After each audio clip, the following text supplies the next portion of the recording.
David Carter was the kind of man people in his circle envied.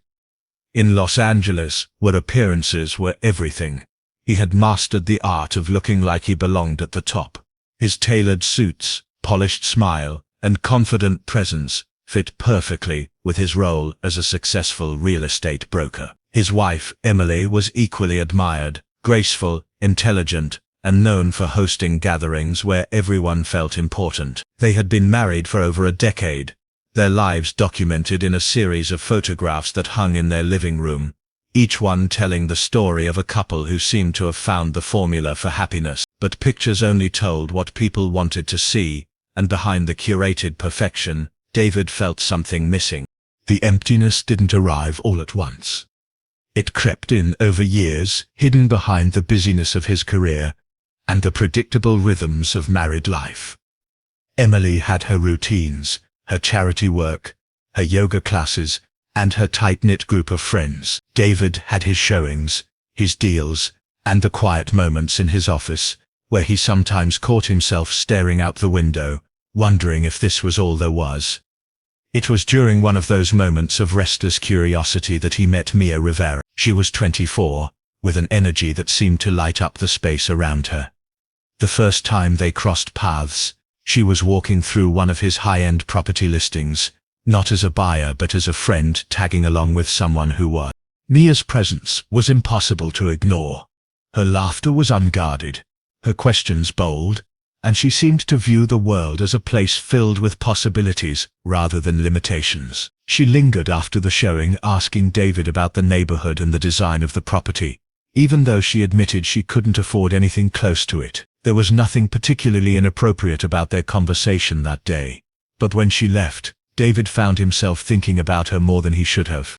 Over the next few weeks, their paths crossed again in ways that felt almost coincidental, though David suspected some of it was intentional on her part.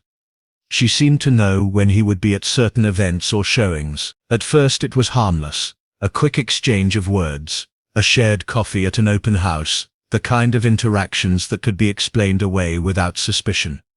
But as the encounters grew more frequent, so did the quiet thrill David felt in her company. Mia had a way of making him feel younger, more alive, as if he was stepping outside the invisible walls his life had built around him. The first time they met privately, it was under the guise of discussing a property she claimed to be interested in renting. David told himself it was just business, but the meeting quickly drifted into personal territory. She talked about her dreams of modeling, her struggles to make ends meet, and the kind of life she hoped to have one day. David listened in a way he hadn't listened to anyone in years. There was no judgment in her eyes, no expectation for him to be the polished, composed figure everyone else saw. By the time they parted that evening, something unspoken had shifted between them. From then on, their relationship developed in secret. David started finding excuses to be out of the house longer. Late-night property visits, last-minute client meetings, and weekend work trips became part of his new routine. He rented a small, nondescript apartment in downtown Los Angeles, a place far removed from the polished homes he sold. It became their meeting spot, a hidden pocket of the city where they could exist without the eyes of his world upon them. Every time he stepped through that door, he felt like he was crossing into another life. David knew the risks. He knew that if anyone found out, the perfect image he had built would crumble, and the consequences would be devastating.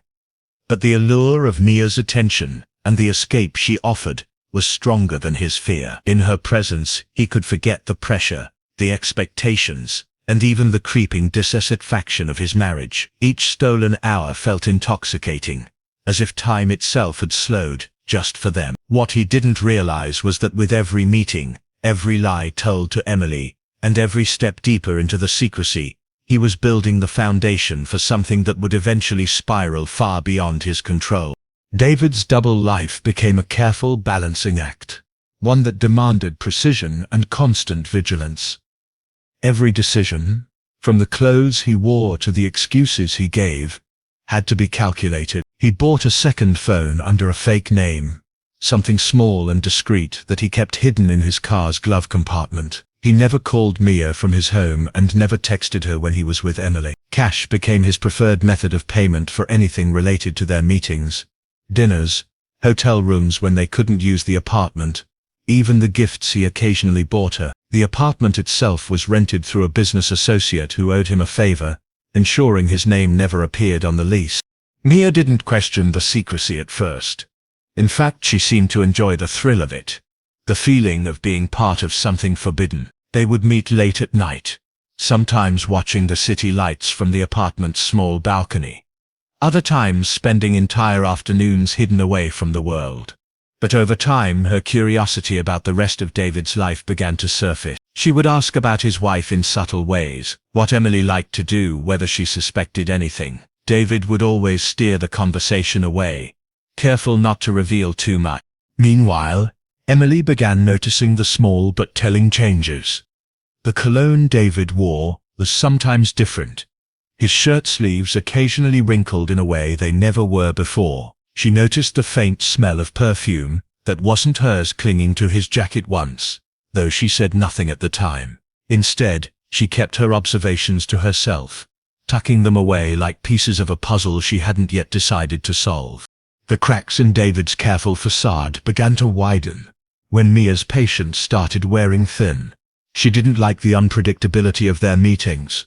Sometimes David would cancel at the last minute, citing a client emergency. Other times he would disappear for days, responding to her messages only briefly, if at all.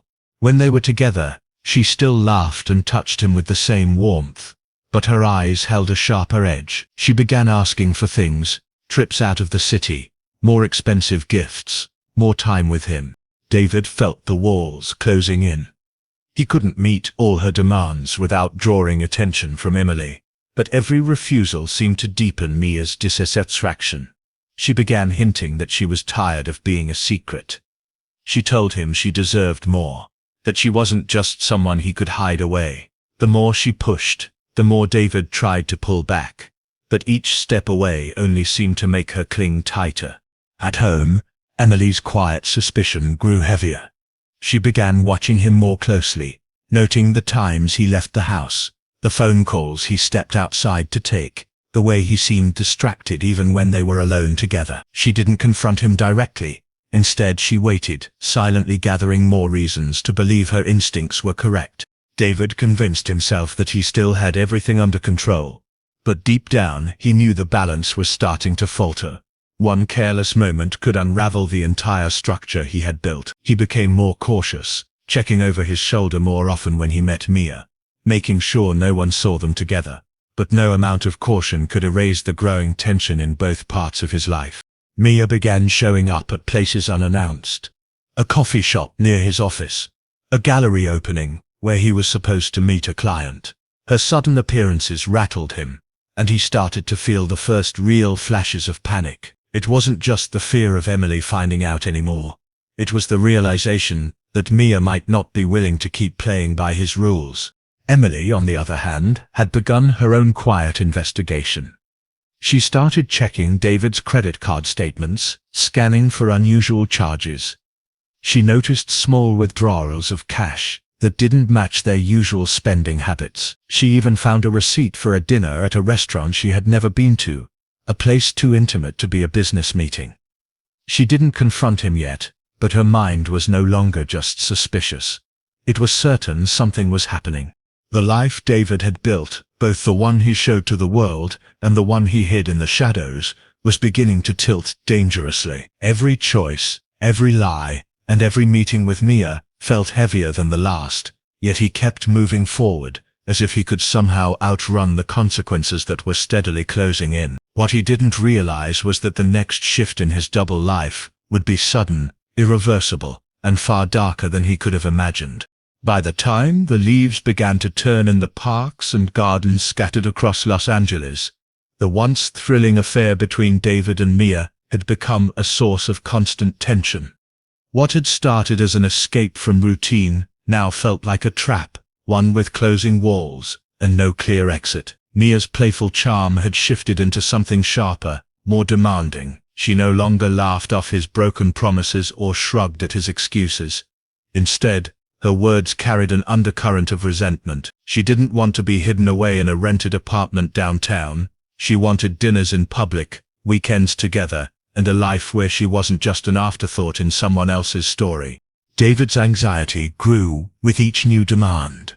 He tried to appease her with expensive gifts, a gold bracelet, a designer handbag, even plane tickets for a weekend getaway that he cancelled at the last minute when Emily insisted they attend a family event. Every attempt to smooth things over only seemed to make her more restless.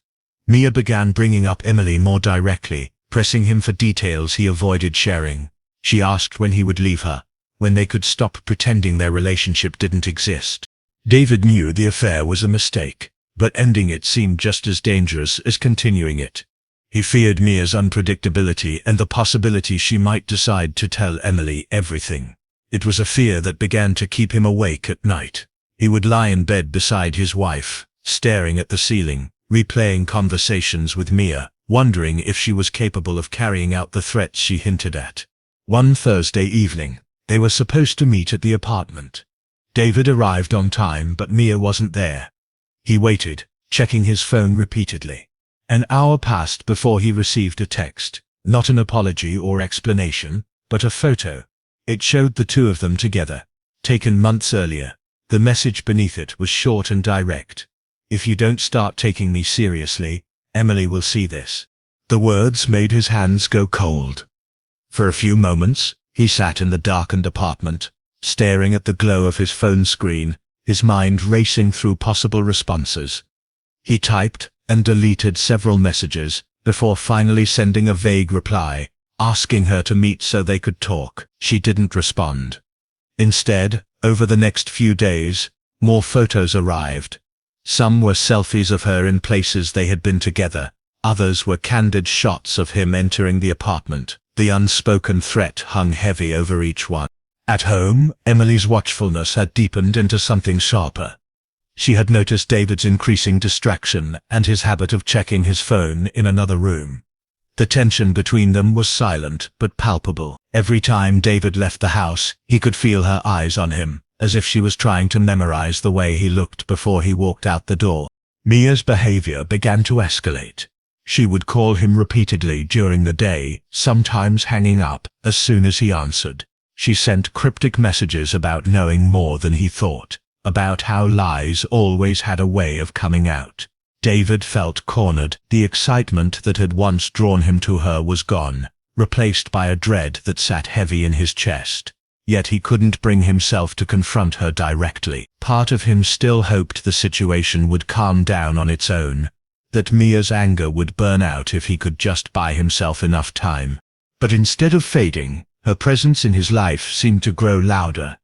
She showed up at his office building one afternoon, waiting outside as if daring him to acknowledge her in public. Another time she sent him a photo of herself standing in front of his house, though she never knocked on the door. Each act felt like a warning, a reminder that she could step over the invisible boundary he had tried to maintain at any moment. By the end of October, David knew the situation was spiraling. He felt trapped in a tightening loop, unable to tell Emily the truth, and unwilling to push Mia too far for fear of what she might do. Every day carried the same gnawing uncertainty, wondering if this would be the day Emily found out, if this would be the day Mia decided to make good on her threats. What he couldn't see was that the breaking point was already approaching, and it would arrive in a way neither he nor Mia could have predicted. The phone call came on a warm, unremarkable afternoon in early November. David was in his office, pretending to work through a stack of property contracts, when his assistant stepped in with a pale face and said the police were downstairs asking to speak with him. His first thought was that Emily had been in an accident, but the moment he saw the two detectives waiting in the lobby, his suspicion tightened. Their expressions were unreadable, their voices calm but direct. They asked him to confirm if he knew a woman named Mia Rivera. When he nodded, they told him she had been found dead in her apartment that morning. The words hit him with a strange, hollow force. It wasn't immediate grief that settled in, but shock, followed by a sharp wave of fear. The detectives didn't say much more at first, only that they wanted him to come down to the station to answer some questions. As he followed them outside, his mind worked frantically. He tried to remember the last time they'd seen each other, what messages had passed between them, and whether anything he'd done could tie him to what had happened. Mia's apartment was in a quiet complex not far from downtown. According to what little the detectives shared, neighbors had complained about a foul odor coming from her unit. When building management went to check, they found the door unlocked. Inside, Mia's body lay on the floor of her living room. There were no signs of forced entry. The scene was oddly neat, but her phone, laptop and a small lockbox she kept in her bedroom were missing. The absence of those items was enough to suggest someone had intentionally removed them. The news spread quickly, first among her small circle of friends, then across local media. Headlines framed her as a young woman with dreams cut short, hinting at a hidden life the public didn't yet understand. For David, each report felt like a spotlight slowly swinging toward him. At home, Emily watched the coverage with a detached curiosity, asking David if he'd heard of her. He kept his answers vague, careful not to betray the fact that the victim in the news had once been at the center of his secret world. The police interviews were unnerving but, at first, manageable. David admitted knowing Mia through his work in real estate, saying she had once been interested in renting a property. He denied any romantic involvement, insisting their contact had been limited. The detectives listened without revealing whether they believed him. They took notes, asked about his whereabouts over the past week, and let him go. Still, the investigation moved forward. Detectives canvassed the area around Mia's building, speaking to neighbors and reviewing surveillance footage from nearby businesses. It didn't take long for them to uncover inconsistencies. A convenience store clerk recognized David from security video. He had been there late one night, purchasing a bottle of wine and walking in the direction of Mia's apartment. That same night, footage from the apartment complex's security camera showed a man matching David's description entering the building. David tried to tell himself that being seen wasn't proof of anything. He convinced himself the police couldn't possibly tie him directly to her death without more evidence. But the sense of safety he once felt began to crumble. He found himself looking over his shoulder, avoiding certain streets, and deleting old messages from his phone. Every knock at the door made his chest tighten. In the days that followed, more details emerged. Friends told police that Mia had recently been upset, confiding that she was involved with a married man, and was thinking about telling his wife. That detail alone was enough to shift suspicion. While her friends couldn't provide a name, the detectives now had reason to dig deeper into David's life. Emily remained unaware of just how close the investigation was coming to their home. She noticed David's restlessness, but attributed it to work stress. She didn't press him for answers, but she kept watching, quietly noting the way his hands sometimes trembled when he poured himself a drink, or how he stayed awake long after she had gone to bed. As the investigation tightened, David knew it was only a matter of time before the illusion of control he had clung to would break completely. He could feel the inevitability of it pressing in, as if the walls of both his lives, the one in public and the one in secret, were collapsing inward, leaving him with nowhere left to hide. The final blow came on a cold morning 2 weeks after Mia's body was discovered. David was just stepping out of the shower when there was a loud, insistent knock at the front door. Emily, still in her robe, answered it, and the moment she saw the two detectives standing there, her eyes shifted to David with a question she didn't need to speak aloud. They asked if he could come with them for more questioning, but their tone was no longer casual. He dressed quickly, his hands unsteady as he tied his shoes, and followed them out, feeling Emily's silent gaze burning into his back. At the station, the conversation was different from the first time. There was no soft approach, no careful circling around the subject. The detectives placed several photographs on the table, grainy images from security footage. In them, David could be seen entering Mia's apartment building, the night before she was last seen alive. Another photo showed him leaving hours later, his face partially obscured by the hood of his jacket. They also produced a wine glass collected from the scene, his fingerprints confirmed to be on it. David tried to explain it away, insisting he had visited her earlier that week, and that the glass could have been from a past encounter. But the detectives were ready for that. They had retrieved deleted messages from Mia's phone, texts that painted a clearer picture. They showed her frustration, her threats to expose the affair, and his increasingly desperate replies asking her to stay calm and not make a scene. The timeline was damning. Her last messages were sent at him, unanswered, just hours before her death. As the evidence stacked higher, the tone in the room shifted. The detectives began asking more pointed questions. What they argued about that night, why he didn't mention visiting her in his initial statement, and why her phone and laptop were missing. David's responses became tangled. He contradicted himself twice, and each correction only made the detectives lean in further. Finally, when confronted with a neighbor's statement that they heard raised voices from Mia's apartment that night, his composure faltered. Meanwhile, at home, Emily's world was unraveling. After the detectives left with David, she searched through his desk drawers and found the second phone he had always kept hidden. The messages she read left no doubt. The affair was real, and the relationship had been more serious than she could have imagined. The betrayal was crushing, but the knowledge that her husband might be involved in Mia's death turned the shock into something colder, heavier. Back in the interrogation room, the pressure was relentless. Hours passed, the questions repeated in different forms, and David's carefully built lies began to crumble. He finally admitted to seeing Mia that night, but claimed they had argued, and he left while she was still alive. He said she had been drinking, that she was angry, and that he didn't want to escalate things. But without an alibi, and with the combination of physical evidence, threatening messages, and witness accounts, the detectives had enough to move forward. By late afternoon, David Carter was formally arrested and charged with the murder of Mia Rivera. News of his arrest spread through Los Angeles like wildfire.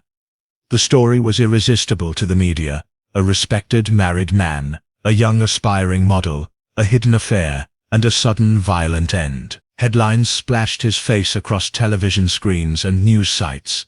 The perfect life he had cultivated shattered in a matter of hours. Emily did not visit him in jail.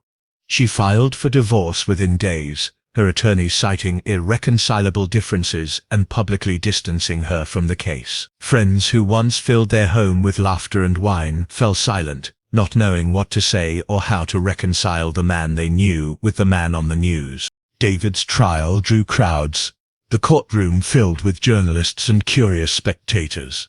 The prosecution painted him as a man driven by desperation and pride, someone who couldn't let go of his secret and feared the destruction of his reputation. The defense tried to suggest that someone else could have entered Mia's apartment after he left, but the evidence told a different story. The missing items from her home were never recovered, and the prosecution argued they had been destroyed to erase incriminating proof. When the verdict was read, the courtroom was silent. Guilty of second-degree murder, David sat motionless, his eyes fixed on the table in front of him. There was no dramatic outburst, no plea for understanding, just the quiet collapse of a life built on deception. In the end, the tragedy was more than just the loss of one life. It was the destruction of many. Mia's, stolen far too soon; Emily's, fractured beyond repair; and David's, reduced to the confines of a prison cell. What had begun as a secret thrill ended in an irreversible fall, proving that in the shadows where lies grow, the truth always waits with a sharper edge.